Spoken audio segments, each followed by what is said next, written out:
नमस्कार, स्वागत है आपका हमारे YouTube चैनल सरकारी जॉब ज्ञान पर। इस वीडियो में कंप्लीट डिटेल में बताऊंगा एफसीआई रिक्रूटमेंट 2024 के रिगार्डिंग जो भी रिसेंटली वीडियोस YouTube पर आ रही हैं एंड वेबसाइट पर आर्टिकल्स अपलोड किए जा रहे हैं एफसीआई कैटेगरी 3 के रिक्रूटमेंट को लेकर। इस वीडियो में मैं कंप्लीट नोटिफिकेशन के बारे में बात करूंगा कि नोटिफिकेशन पीडीएफ आई है या नहीं आई है, एंड अगर नहीं आई है तो कब तक आएगी, एंड इसके eligibility criteria, education qualification, selection process, ये सारी चीजें डिटेल में बात होगी। तो प्लीज वीडियो को लाइक कीजिए एंड चैनल पर नए हो तो प्लीज चैनल को सब्सक्राइब कर लीजिए। एंड अगर आप रिक्रूटमेंट के ऑफिशियल, इनके एफसीआई रिक्रूटमेंट के ऑफिशियल वेबसाइट पे जाएंगे www.recruitmentfci.in पर, तो आपको पता चलेगा कि जो इनका एफसीआई कैटेगरी 3 का रिक्रूटमेंट का जो लास्ट नोटिफिकेशन था 3 सितंबर 2022 को आया था। ठीक है, रिसेंटली कोई नोटिफिकेशन नहीं आया, बट जो यूट्यूब वीडियोस एंड आर्टिकल के माध्यम से जो बताया जा रहा है, एक्सपर्ट्स की जो राय है कि जैसे कि अब तमाम गवर्नमेंट ऑर्गेनाइजेशन की वैकेंसी नोटिफिकेशंस लगातार आ रही हैं, तो ऐसा अनुमान लगाया जा रहा है कि एफसीआई का भी जल्द नोटिफिकेशन आने वाला है एंड कैटेगरी 3 की वैकेंसीज आने वाली है।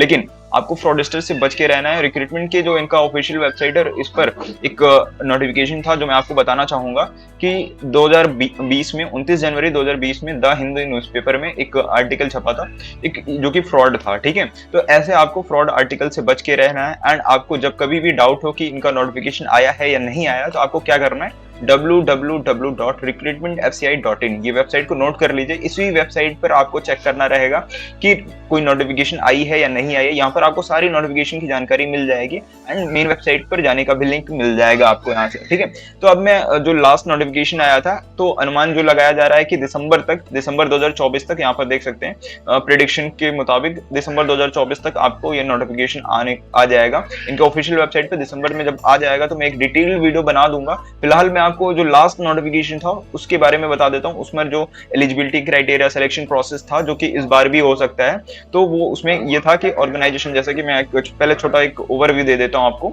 एफसीआई यानी फूड कॉर्पोरेशन ऑफ इंडिया एक एग्रीकल्चर फील्ड में एक प्रतिष्ठित संस्थान है।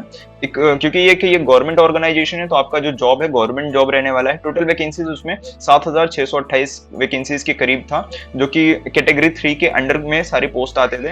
एंड ऑफिशियल वेबसाइट जो है fci.gov.in है, एंड रिक्रूटमेंट की जो ऑफिशियल वेबसाइट है www.recruitmentfci.in है। ठीक है, ये आपको नोट करके रख लेना है कि इसी वेबसाइट पर आपको रिक्रूटमेंट की जानकारी मिलेगी। एंड जब कभी भी नोटिफिकेशन आएगा, मैं आपको वीडियो के माध्यम से बता दूंगा कि ये भाई नोटिफिकेशन आ चुका है, इस तरह से आप अप्लाई कर लीजिए। ठीक है, अप्लाइंग मोड ऑनलाइन रहने वाला है। एंड आगे मैं बात करता हूँ एप्लीकेशन फी की, तो कैटेगरी वाइज एप्लीकेशन फी आपको देना पड़ेगा एप्लीकेशन फॉर्म सबमिट करने के लिए।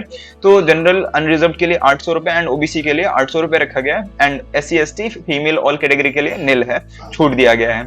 एज लिमिट यानी आयु सीमा की बात कर लेते हैं, तो जूनियर इंजीनियर जो भी civil engineering, electrical, mechanical departments हैं, उनके लिए 21 साल मिनिमम रखा गया एंड 28 साल मैक्सिमम रखा गया। एंड यहाँ पर एज रिलैक्सेशन की बात कर लेता हूं मैं, जो कि जनरली हर एक गवर्नमेंट जॉब में दिया जाता है। ओबीसी के लिए 3 साल age relaxation and SC ST category वालों के लिए 5 साल का एज रिलैक्सेशन जनरली दिया जाता है। और उम्मीद है कि जो दिसंबर में जो नोटिफिकेशन पीडीएफ आएगा उसमें भी इसी तरह से एज रिलैक्सेशन दिया जाएगा। एंड आगे मैं स्टेनोग्राफर ग्रेड 2 की बात करूं, तो 21 साल मिनिमम एंड 25 साल मैक्सिमम रखा गया है।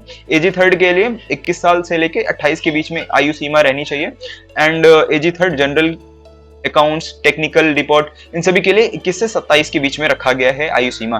ठीक है, अब मैं आगे बात कर लेता हूं एजुकेशनल क्वालिफिकेशन की बात करूं, तो AG 3 टेक्निकल के लिए graduate in agriculture, botany, zoology, biotech, food, इनमें से किसी भी एक ब्रांच से आप ग्रेजुएशन अगर किए हैं तो आप अप्लाई कर सकते हैं AG 3 टेक्निकल पोस्ट के लिए। ठीक है, AG 3 जनरल के लिए आप मात्र ग्रेजुएशन किए हो तो भी आप अप्लाई कर लेंगे।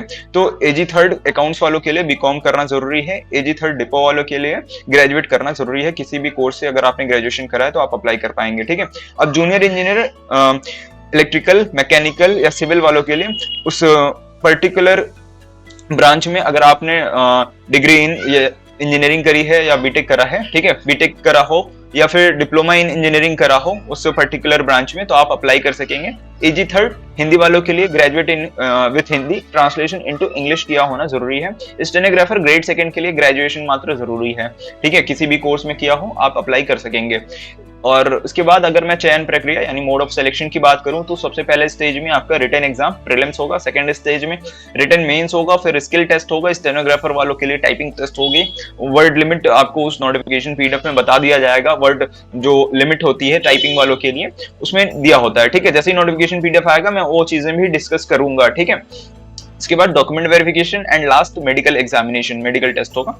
इसके बाद अगर मैं एक बात करूं पेपर डिटेल्स की, तो आपको उससे पहले आपको एक हैंड रिटन डिक्लेरेशन देना पड़ेगा। एक फॉर्मेट पहले से रेडी होगा, उसमें आपको अपना नाम फिल करना होगा एंड सबमिट करना होगा, जिसमें जैसे सपोज आपका नाम राहुल है तो यहाँ पर I Rahul hereby declare that all the information submitted by me in the application form is correct, true and valid. जो भी आपने एप्लीकेशन फॉर्म में जो भी दिया है, जो भी इंफॉर्मेशन दिया है, सारी चीजें करेक्ट है, सत्य है और मान्य है, ठीक है। इसके बाद अलग सेंटेंस में इन्होंने एक और चीज मेंशन करी है कि I will present the supporting documents as and when required. जब कभी भी जो भी डॉक्यूमेंट्स रिक्वायर्ड रहेगी मैं उसको प्रेजेंट जरूर करूंगा एंड वहां पर मौजूद रहूंगा, ठीक है। ये ऐसा कि इनका डिक्लेरेशन में रहेगा।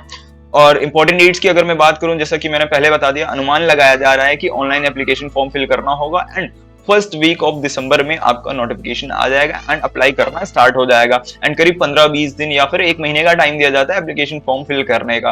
और जैसे कि मैंने पहले बता दिया कि जो कैटेगरी 3 का जो ये नोटिफिकेशन आता है, तो एजीएम की पोस्ट कैटेगरी 3 में आई थिंक एजीएम की पोस्ट सबसे हायर रैंक की होती है एंड करीब 1 लाख के करीब इनकी सैलरी चली जाती है। तो आई होप कि आपको ये वीडियो पसंद आया हो। वीडियो पसंद आया तो प्लीज लाइक कीजिए, चैनल पर नए हो तो प्लीज चैनल को सब्सक्राइब कर लीजिए एंड ज्यादा से ज्यादा शेयर करिएगा। किसी भी तरह का डाउट हो तो कमेंट बॉक्स में कमेंट जरूर कर लीजिएगा। तो मिलते हैं नेक्स्ट वीडियो में, तब तक के लिए जय हिंद, जय भारत।